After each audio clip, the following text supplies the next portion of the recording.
ప్రభుత్వం తీసుకుంటుంది. Thank you అమ్మా. థ్యాంక్ యూ అమ్మా. చెప్పమ్మా. Good morning, sir. I'm Kirtana and I'm pursuing second BS Special English.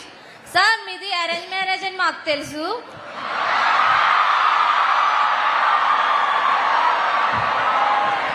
After me marriage మీ మధ్య love అనేది ఎలా స్టార్ట్ అయింది సార్? అంటే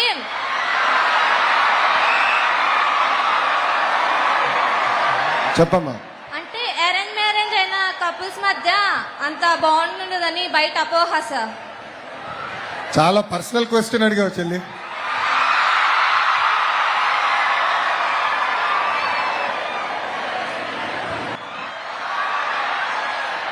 అప్పుడు నా వయసు 24. మాది అరేంజ్డ్ మ్యారేజ్. కానీ what is very important in marriage is understanding. Understanding ఎలా అంటే మనకున్న పర్సనల్ ఇంట్లో పనులు కానివ్వండి, లేదంటే కెరియర్లో మనం ఏమైనా సాధించాలనుకున్నప్పుడు ఇద్దరి మధ్యలో ఒక అండర్స్టాండింగ్తో వెళ్ళాలి. ఇప్పుడు నాకు పెళ్ళై 19 సంవత్సరాలు అయింది. 19 ఇయర్స్. 19 ఇయర్స్ బ్రహ్మని నేను నేర్చుకుంది అది. ఆ బాండ్ కూడా అండర్స్టాండింగ్లో వచ్చింది.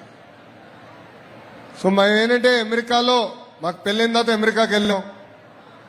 లాండ్రీ పనులు ఉంటాయి, అంటే బట్టలు ఉతికే పనులు ఇద్దరం కలిసి చేసేవాళ్ళం. ఒకసారి ఆమె చేసేది, రెండోసారి నేను చేశాను. అట్లా ప్రతిదీ లైఫ్లో అనేది గివ్ అండ్ టేక్ ఉండాలి. అండర్స్టాండింగ్ అనేది చాలా చాలా అవసరం. ఇప్పుడు నిజంగానే ఈ జనరేషన్ పైన వాళ్ళు ఒక చైతన్యం తీసుకురాలి. ప్రతి చిన్నాట్లకి డిసగ్రిమెంట్లు వస్తున్నాయి.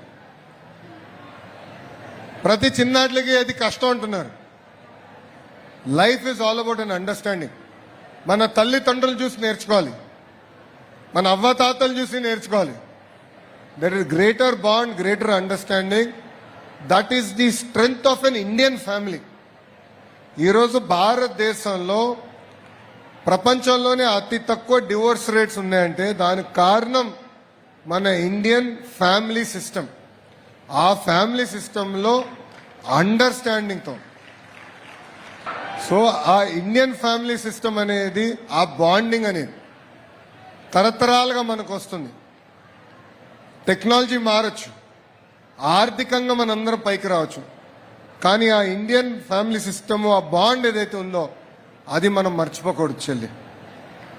సో యాజ్ యూ గో, జీవితంలో బాగా చదువుకోవాలి, మంచి ఉద్యోగాలతో పాటు ఇక్కడున్న చాలా మంది కూడా కంపెనీలు స్టార్ట్ చేయాలి.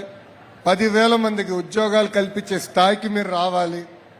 బట్ ఇవన్నీ చేయాలంటే ఈరోజు నేను ఇట్లా రోడ్ల మీద తిరగలుగుతున్నానంటే ఇంట్లో బ్రహ్మని అర్థం చేసుకోగలుగుతుంది కనుక నేను రోడ్ల మీద తిరుగుతున్నా.